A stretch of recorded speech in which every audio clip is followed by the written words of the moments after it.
Top Rankers IAS Academy, the right choice to realize your dream. Salem மக்கள் அனைவருக்கும் வணக்கம். இன்னைக்கு சேலத்தோட டிஸ்ட்ரிக்ட் ப்ரொஃபைல் தான் பார்க்க போகிறோம். நம்ம சின்ன வயசுலேருந்து ஞாபகம் வச்சுருப்போம். சேலம்னா நமக்கு ஞாபகம் வருது என்னன்னா மாம்பழம் தான் ஞாபகம் வரும். மாங்கனி நகரம் அப்படின்னா சேலம் தானா அப்படின்னு எடுத்துக்கிட்டால் அது சேலம் கிடையாது, கிருஷ்ணகிரி டிஸ்ட்ரிக்.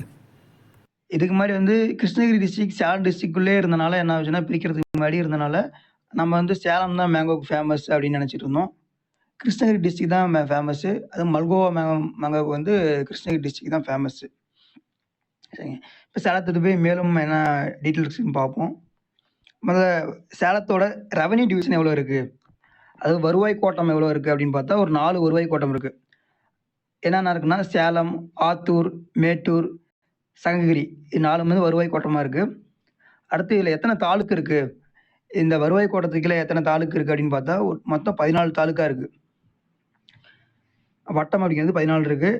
சேலத்தில் 5 வட்டம் இருக்குது. அதுக்குள்ளே ஆத்தூரில் 4 வட்டம், மேட்டூரில் 3 வட்டம் இருக்குது, சங்ககிரியில் 2 வட்டம் இருக்குது.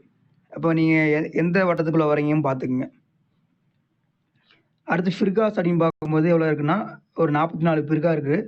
அதில் சேலம் 16 இருக்குது, ஆத்தூரில் 10 இருக்குது, மேட்டூரில் 11 இருக்குது, சங்ககிரியில் ஒரு 7 இருக்குது.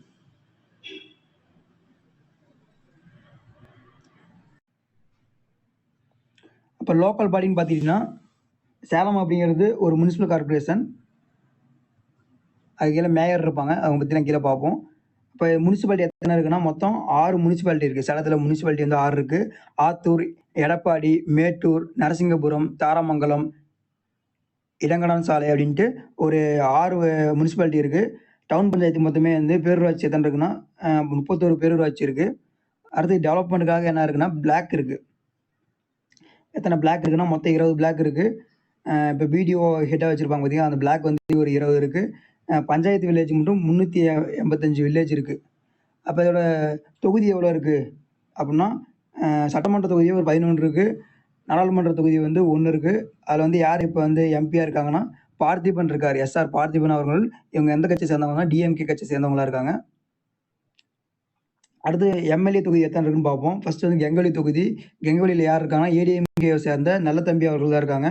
அடுத்து ஆத்தூரில் இது ரெண்டுமே ஒதுக்கப்பட்ட தொகுதி, ஷெட்யூல் காஸ்ட் தொகுதி. ஆத்தூர், கெங்கவலி ரெண்டுமே. அடுத்து ஆத்தூரில் யார் இருக்காங்கன்னா ஜெயசங்கரன் இருக்காங்க, இவங்க ஏடிஎம்கே சேர்ந்தவங்க. அடுத்து ஏற்காடில் யாருக்கா சித்ரா இருக்காங்க, அவங்க இது ஒதுக்கப்பட்ட தொகுதி, அவங்க ஏடிஎம்கே சேர்ந்தவங்க. அடுத்து ஓமலூர் அப்படிங்கன்னா மணி இருக்காரு, அவங்களும் ஏடிஎம்கே வந்தவங்க தான். அடுத்து எடப்பாடி எடுத்துக்கிட்டிங்கன்னா சதாசிவம் அப்படின்னு ஒருத்தவங்க இருக்காங்க. அப்போ அவங்க பிஎம்கே சேர்ந்தவங்க. இப்போ இது ரெண்டுமே கூட்டணி கட்சியாக தான் இருந்துச்சு. எடப்பாடி எடுத்துக்கிட்டிங்கன்னா நம்ம மாண்புமிகு முன்னாள் முதல்வர் அவர்கள் எடப்பாடி பழனிசாமி அவர்கள் தான் இருக்காங்க. அடுத்து சங்ககிரி எடுத்துக்கிட்டிங்கன்னா எல்லாமே ஏடிஎம்கே தான் வந்திருக்கு, சுந்தரராஜன் அவர்கள் இருக்காங்க. அடுத்து சேலம் வெஸ்ட் எடுத்துக்கிட்டிங்கன்னா அருள் இருக்கார், பிஎம்கே சேர்ந்த அருள் இருக்காங்க. அடுத்து சேலம் நார்த் எடுத்துக்கிட்டிங்கன்னா ஒரே ஒருத்தர் ராஜேந்திரன் அப்படிங்கிறவங்க டிஎம்கே சேர்ந்தவங்க இருக்காங்க. அடுத்து சேலம் சவுத்து எடுத்துக்கிட்டிங்கன்னா பாலசுப்ரமணியன் இருக்கார், அவங்க ஏடிஎம்கே தான். ராஜமுத்து அப்படிங்கிறவங்களும் ஏடிஎம்கே தாங்க. வீரபாண்டி தொகுதியெல்லாம் முன்ன டிஎம்கேல தான் இருந்துச்சு. இப்போ நம்ம இந்த வருஷம் லாஸ்ட் இயர் ஏடிஎம்கே வந்திருக்கு. மொத்தம் பார்த்துக்குங்க, மொத்தம் 11 எம்எல்ஏ தொகுதி இருக்குது. அப்போ நீங்கள் எந்த தொகுதி கீழே வரீங்களோ அவங்க பார்த்துக்குங்க, அவங்க யார் எம்எல்ஏன்னு பார்த்து வச்சுக்கோங்க. அடுத்தது இந்த சேலம் கார்பரேஷன் மேயர் இருக்காங்கன்னா ராமச்சந்திரன் இருக்காங்க, அவங்க டிஎம்கேஸ் வந்தவங்க. அடுத்து இது கார்பரேஷன் கமிஷனர் யார் இருக்காருன்னா பாலச்சந்திர ஐஏஎஸ் இருக்கார். கலெக்டர் யார் இருக்குங்கன்னா மாண்புமிகு கார்மேகம் ஐஏஎஸ் இருக்காங்க. அடுத்து யார் கமிஷனராக இருக்காங்கன்னா இங்கே விஜயகுமாரி ஐஏபிஎஸ் இருக்காங்க. நீங்கள் ஒவ்வொரு இன்டர்வியூவில் ஆன்சர் பண்ணும்போதும் இது மாதிரி ஐஏஎஸ் ஐபிஎஸ் இப்போ சிஎம் அவர்களை பற்றி சொல்கிறீங்கன்னா மாண்புமிகு அப்படின்னு யூஸ் பண்ணுங்கள். அதேமாதிரி திருமதி அப்படின்ட்டு அதை மென்ஷன் பண்ணுங்கள். இன்டர்வியூ பொறுத்த வரைக்கும் உங்களுக்கு நேம் எதுவுமே கேட்க மாட்டாங்க. நேம்லாம் தெரியாது அவங்களுக்கு, ரெஜிஸ்டர் நம்பரும் தெரியாது. நீங்கள் இன்டர்வியூ பண்ணும்போது உங்கள் ஊர் என்னன்னு கேட்க வாய்ப்பு இருக்குது. அப்போது உங்களுக்கு இந்த டிஸ்ட்ரிக்ட் ப்ரொஃபைல் அப்படிங்கிற யூஸ் ஆகும். அடுத்து எஸ்பிஆர் இருக்காங்கன்னா அருள் கபிலன் ஐபிஎஸ் அவர்கள் இருக்காங்க. சரி, இப்போ பாப்புலேஷன் எவ்வளோ இருக்குன்னு பார்த்துடலாம். பாப்புலேஷன் எடுத்துக்கிட்டிங்கன்னா 34 லட்சம் பேர் இருக்காங்க சேலத்தில் மட்டும். செக்ஸ் ரேஷியோ பார்த்தீங்கன்னா 954 இருக்குது. இதே இந்த தமிழோட செக்ஸ் ரேஷியோ 995 தான் தமிழோட செக்ஸ் ரேஷியோ. அதோட கம்மியாக தான் இருக்குது. இது எதனாலன்னா இங்கே நிறையா வந்து என்ன நடக்கும்னா அந்த ஃபீமேல் இன்ஃபான்டிசைட் நிறையா நடந்துகிட்ருக்கும். அதுக்கப்புறம் அந்த பெண்களை வந்து என்ன அந்த கள்ளிப்பால் ஊற்றி கொல்ற இதெல்லாம் நிறைய சேலத்தில் நடந்துகிட்ருக்கும். சேலம், தருமபுரி இந்த சுற்றி வட்டத்தில் நிறையா நடந்துகிட்ருக்கும். அதனால தான் இது என்ன சொல்லியிருப்பாங்கன்னா, இங்கே வந்து தொட்டில் குழந்தை திட்டம் அப்படின்ட்டு இங்கே ஜெயலலிதா அம்மையார் வந்து காலத்தில் 1992 இங்கே வந்து ஆரம்பிச்சிருப்பாங்க. சேலத்தில் தான் தொட்டில் குழந்தை திட்டம் அப்படிங்கிறது ரொம்ப ஃபேமஸான ஸ்கீம் இது. அந்த ஸ்கீம் வந்து இங்கே தான் ஆரம்பிச்சிருப்பாங்க. ஏன்னா இங்கே தான் வந்து செக்ஸ் ரேஷியோ கம்மியாக இருக்கிறனால இங்கே ஆரம்பிச்சிருப்பாங்க. அடுத்து லிட்ரஸி ரேட் அப்படின்னு பார்க்கும்போது 72 இருக்குது. மேல் எவ்வளோ இருக்காங்கன்னா மேல் வந்து 80 இருக்காங்க, ஃபீமேல் வந்து 65 இருக்காங்க. இது வந்து இதே கிராமத்தில் எவ்வளோ பேர் வசிக்கிறாங்கன்னா 49% கிராமத்தில் இருக்காங்க, அர்பனில் 50% இருக்காங்க. ஸ்கொயர் ஏரியாங்கிறது 5637 ஸ்கொயர் கிலோமீட்டர் இருக்குது. கொஞ்சம் பெரிய டிஸ்ட்ரிக்ட் தான் இது. பாப்புலேஷன் டென்சிட்டி அப்படிங்கும்போது 665 இருக்காங்க. தமிழ்நாட்டோட பாப்புலேஷன் டென்சிட்டி அப்படிங்கிறது 555 இருக்கும். இந்தியாவோட பாப்புலேஷன் டென்சிட்டி அப்படிங்கிறது 384 இருக்கும். சரிங்க. அடுத்து வந்து ஐஎம்ஆர் இன்ஃபர்ம் மார்டலிட்டி ரேட் அப்படிங்கிறது 9.6 தான் இருக்குது. இப்போ வேறு என்ன ஸ்கீம்லாம் இங்கே ஆரம்பித்தாங்கன்னு பார்த்துக்குங்க. என்ன ஸ்கீம்னா வருமுன் காப்பகம் திட்டம் வந்து இங்கே ஆரம்பிச்சிருப்பாங்க.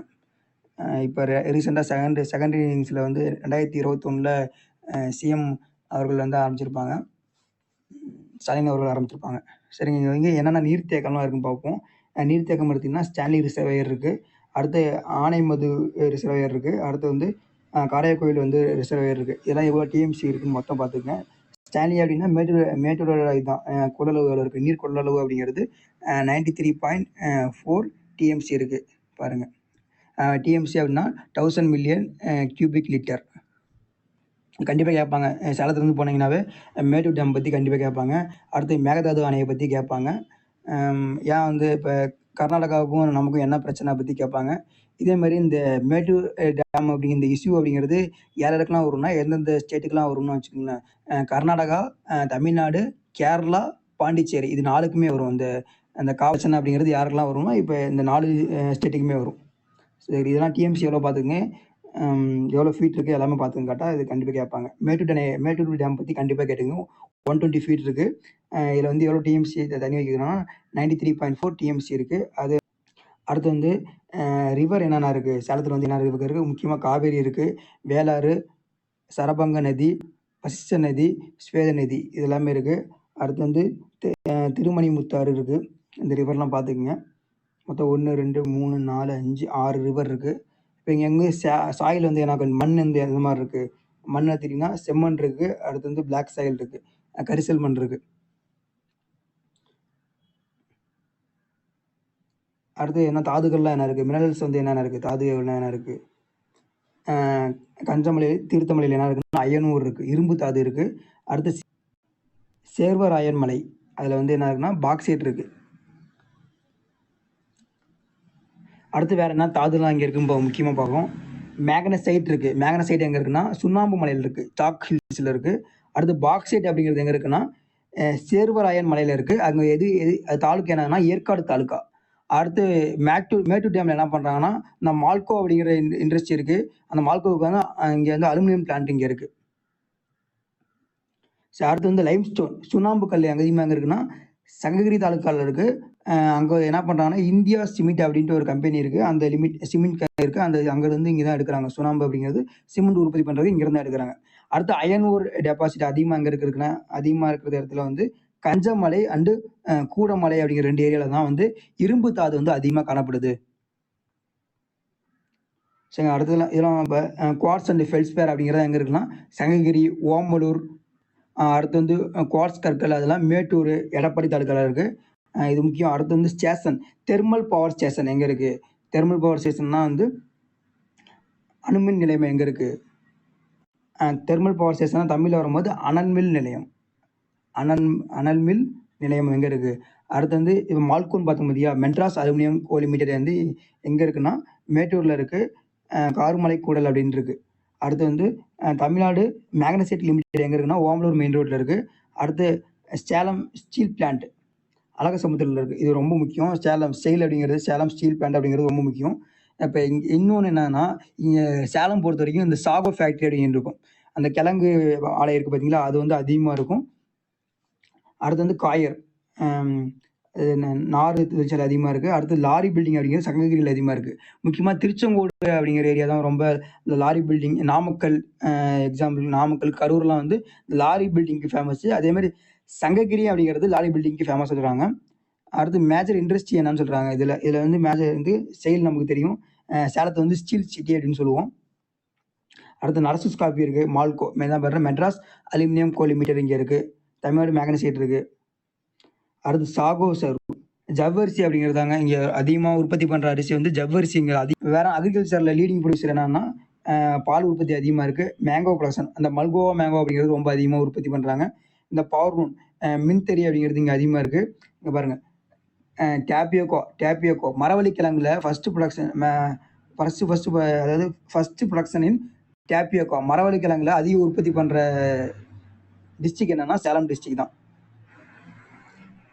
அடுத்து என்ன கிராப் போடுறாங்க, அக்ரிகல்ச்சர் போனீங்கன்னா இது வந்து முக்கியமாக பார்த்துக்குங்க.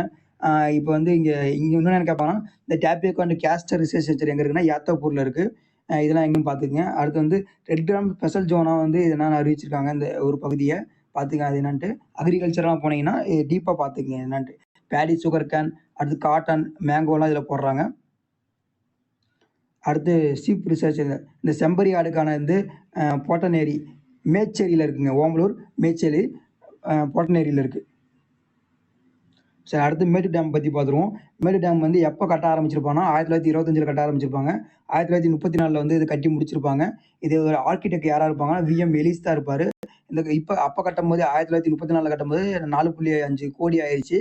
மொத்தம் இது இந்த மேட்டு டேம் அப்படிங்கிறது எத்தனை டிஸ்ட்ரிக்ட் வந்து இரிகேஷனாக இருக்குன்னா 12 டிஸ்ட்ரிக்ட் வந்து இது இரிகேஷனாக இருக்குது. எத்தனை ஏக்கர் வந்து இதனால் பயன்படுதுன்னா 6.05 ஏக்கர் வந்து பயன்பெறுது. லார்ஜஸ்ட் தமிழ்நாட்டிலே மிகப்பெரிய அணைக்கட்டு அப்படின்னா இது வந்து ஸ்டான்லி ரிசர்வாயர் தான். மேட்டூர் ரிசர்வாயருக்கு இன்னொரு பேர் வந்து ஸ்டான்லி ரிசர்வாயர். அப்போ வேற என்ன கேட்பாங்கன்னா, இந்த ஸ்போர்ட்ஸ் பர்சன் மாதிரி இருப்பாங்களா அவங்கள பார்த்து பாருங்க. ஃபர்ஸ்ட் கிரிக்கெட்டில் நடராஜன் அப்படிங்கிற இருப்பாங்க. அவங்க வந்து எங்கே சேர்ந்தவங்க, சேலம் டிஸ்ட்ரிக்டை சேர்ந்தவங்க தான்.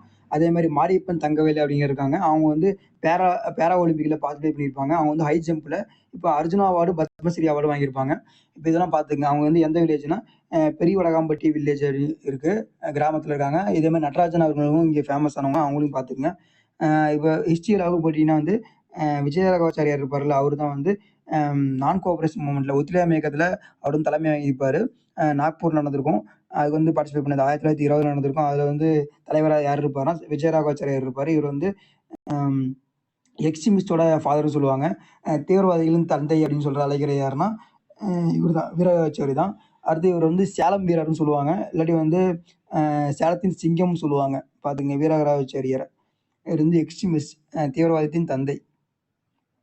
அடுத்து வாழப்பாடியை சேர்ந்த சர்மம் ஐஏஎஸ் வந்து இங்கே வந்து வாழப்பாடிலேருந்து போயிருக்காங்க. அடுத்து வந்து சேலம் காந்தின்னு யார் அழைக்கப்படுறாங்கன்னா வாசுதேவ ஐயாவை வந்து சேலம் காந்தி அப்படின்னு அழைக்கப்படுறாங்க. சரி, நெக்ஸ்ட் வந்து டூரிசம் வந்து இங்கே எங்கன்னா ஏற்காடு இருக்குது. ஏற்காடு வந்து மொத்தம் எவ்வளோ மீட்டர் உயரம்னா 1515 மீட்டர் வந்து இது உயரமாக இருக்குது. இது வந்து ஏலகிரியின் ஊட்டின்னு சொல்லுவாங்க, போர்மேன் ஊட்டின்னு சொல்லுவாங்க. அடுத்து வந்து ஜொல்லா சவுத்து தென்னகத்தின் ஆபரணம் சொல்லுவாங்க இது ஏற்காடு அப்படிங்கிறது. அடுத்து வந்து ஃபாதர் ஆஃப் ஏற்காடு யாருன்னா ஏற்காட்டின் தந்தை அப்படிங்கிறவர் டேவிட் காக்பர்ன் அப்படிங்கிறது தான் ஏற்காட்டின் தந்தை. அது இங்கே எங்கே அதிகமாக விளையிறது வந்து பெப்பர், காடமன், இது மாதிரி அதிகமாக விளையிறதுங்க. அடுத்து வந்து இங்கே வந்து ஒரு ஜுவாலஜிக்கல் பார்க் இருக்குது, விலங்கியல் பூங்கா இருக்குது. அது என்னதுன்னா கருமத்தம்பட்டி வில்லேஜில் வந்து அந்த விலங்கியல் பூங்கா இருக்குது. அடுத்து இங்கே வந்து ஒரு கோட்டை இருக்குது, சங்ககிரி கோட்டை இருக்குது. அதாவது யாரோட இது நினைவாக இருக்குன்னா இந்த சின்னமலை அவர்களை வந்து இதில் தூக்கில் போட்டிருப்பாங்க. அடுத்து வந்து இது மெயின்டைன் பண்ணுறது யாருன்னு இப்போ பார்த்துருக்காங்க, ஆர்காலஜி சர்வே ஆஃப் இந்தியா தான் மெயின்டைன் பண்ணிட்டு இருக்காங்க. இங்கே வந்து என்ன பண்ணியிருப்பாங்கன்னா இந்த கொங்கு நாடுக்கூட அந்த டேக்ஸ்லாம் கலெக்ட் பண்ணுவாங்க பார்த்தீங்களா, வரி வசூல் பண்ணுறதெல்லாம் இங்கே சேமித்து வச்சுருப்பாங்க. வேறு என்ன, இந்த திப்பு சுல்தானுக்கு வந்து இந்த மிலிட்ரி சம்மந்தமாக ராணுவ நடவடிக்கைலாம் எடுக்கிறதுக்கு வந்து இந்த கோட்டை யூஸ்ஃபுல்லாக இருந்துச்சு. லேட்டரில் பிரிட்டிஷ் ஆர்மி வந்து இதை யூஸ் பண்ணிட்டாங்க. சரிங்க, இப்போ வந்து தலைவாசலில் 2019 கட்டியிருப்பாங்க. எடப்பாடி அவர்கள் சிஎம்மாக இருக்கவங்க இப்போ கட்டியிருப்பாங்க. புதுசாக வந்து என்ன பண்ணியிருப்பாங்கன்னா இந்த ஒரு வெட்டினரி காலேஜ் சேர்ந்தது இதை உருவாக்கியிருப்பாங்க. அது பேர் என்னென்னா advanced institute for integrated research on livestock and animal science. இது வந்து ஏசியாவிலேயே லார்ஜஸ்ட்டாக இருக்குது. மொத்தம் இது NH 79 தலைவாசல்லேருந்து ஒரு 5 கிலோமீட்டர் உள்ளே தான் இருக்குது. இப்போ ரீசெண்டாக வந்து எதாவது கொஸ்டின் கேட்க வாய்ப்பு இருக்குன்னா, இந்த செயலை பற்றி கொஸ்டின் கேட்பாங்க. ஏன்னா இது வந்து டிஸ்இன்வெஸ்ட்மெண்ட் பிளான்ல வந்து வந்திருக்கு. அதாவது தனியாருக்கு வந்து விற்கிறதுக்கான பிளான் பண்ணிட்டு இருக்காங்க. அது வந்து அந்த பங்கு வந்து விற்கிறதுக்காக பிளான் பண்ணிருக்காங்க. அதனால இது கொஸ்டின் கேட்க வாய்ப்பு இருக்கு. சேலம் போனீங்கன்னா இயல்பாவே இத பத்தி கொஸ்டின் கேட்பாங்க. இது வந்து எங்க ஃபவுண்ட் பண்ணியிருக்காங்கன்னா, 1981ல வந்து இத வந்து உருவாக்கியிருப்பாங்க. அடுத்து வந்து இது வந்து எங்க இருக்குன்னா, கஞ்சமலையோட அடிவாரத்தில இருக்கு. அடுத்து வந்து இந்த பெரியார் யூனிவர்சிட்டி இங்க வந்து ஃபேமஸான யூனிவர்சிட்டி வந்து பெரியார் யூனிவர்சிட்டி இருக்கு. இது இப்ப கூட வந்து ஒரு கேஸ் தெரியும் நமக்கு. ஆளுநர் அப்படிங்கிறது சான்சலர் அவர் வந்து இருக்கலாமா இல்லையா அப்படின்ட்டு ஒரு டிபேட் போயிட்டுருக்கு. அப்படிங்கும்போது அத பத்தி கேட்பாங்க. இன்னொரு கொஸ்டின் ஒரு சிம்பிளா ஒரு கொஸ்டின் கேட்பாங்க. ஏதோ ஒரு ஒரு உங்க யூனிவர்சிட்டியில நீங்க படிக்கிறீங்கன்னு வச்சுக்கங்களேன். சப்போஸ் நீங்க ஒரு பெரியார் யூனிவர்சிட்டில தான் படிக்கிறீங்க அப்படின்ட்டு உங்களுக்கு கொஸ்டின் கேட்குறாங்கன்னா, பெரியார் யூனிவர்சிட்டியோட சான்சலர் என்னன்னு கேட்டுருவாங்க. நீங்க சான்சலர் பத்தினா யோசிச்சே இருப்பீங்க.